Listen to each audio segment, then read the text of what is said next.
เวลาช้าๆน่ะ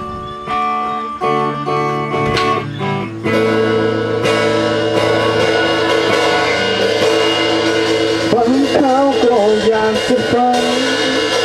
บางทีก็อยากจะรู้เคยมีความหมายในใจของเธอใจหนาวฉันปวดร้าวมองฉันอย่างเบินเฉยเคยนอกเคยเมาเธออดทน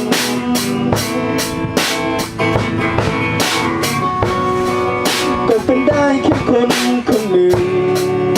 ที่รักเธออย่างเปิดเผยไม่เคยได้รักกลับคืนก็เป็นได้แค่คนคนหนึ่งจะรักเธอช่างเธอให้ฉันงงไม่ต่อไป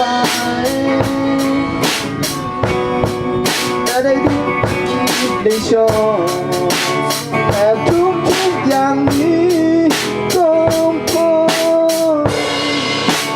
นี่ตัวเราคงขายดังม้าเห่าบินจนสิ้นใจยังไม่ได้หยุดไม่ควรใจให้มองไม่รักไม่ว่าอะไรคิดได้ฝ่ายเดียวก็พอใจ